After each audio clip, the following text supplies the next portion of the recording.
Hi there, Blues. My name is Richard, or Richard as you would say in English. I'm Norwegian and I've been asked to tell you my Everton story, which began back in the late 80s. And at the time, they didn't show too many English football matches on Norwegian television.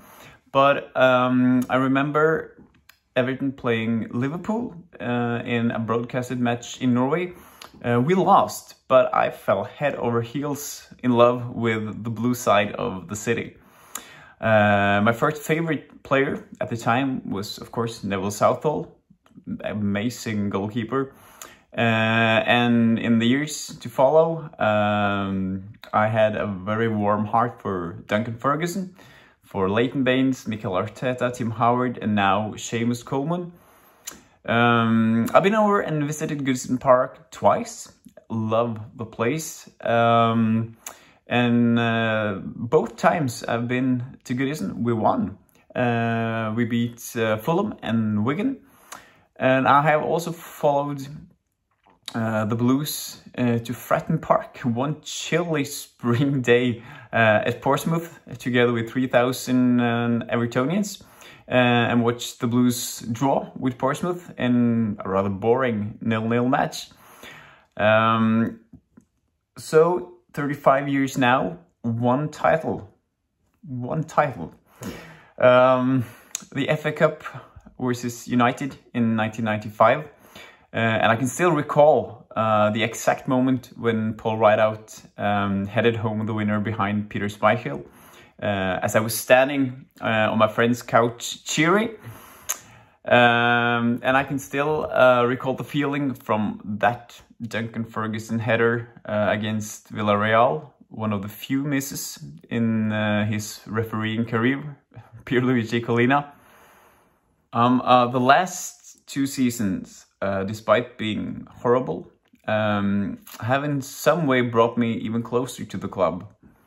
I will never forget the feeling when DCL headed home the winner against Crystal Palace in front of the Gladys Street end. Me myself was rolling around the floor in the living room, and my wife had to ask me to calm down to not wake up the kids. Frank Lampard has gotten a lot of stick from some of our fans, but I will forever be grateful for the way he reunited the fan base and got the best out of our players when we needed it the most. He was, at the time, the right manager, and I will always speak very respectfully of him. Sean Dyche has equally been the right manager at the right time to get the club through the past years.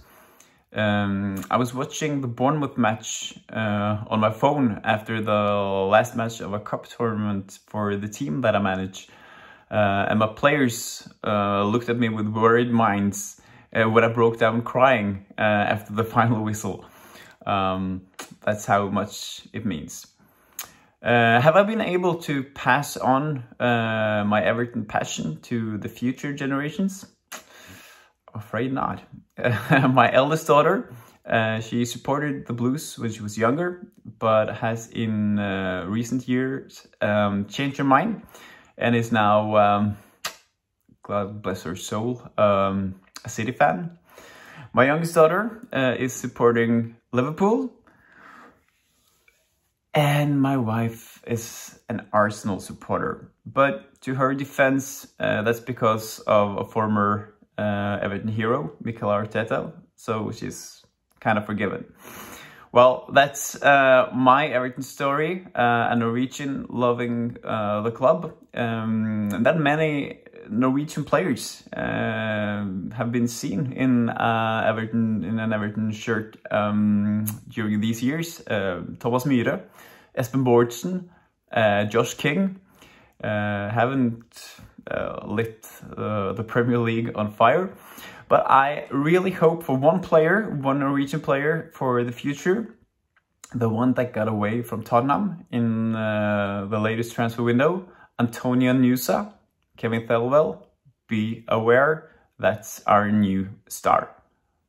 Okay, thank you, Luz. Thank you so much for letting me share my story.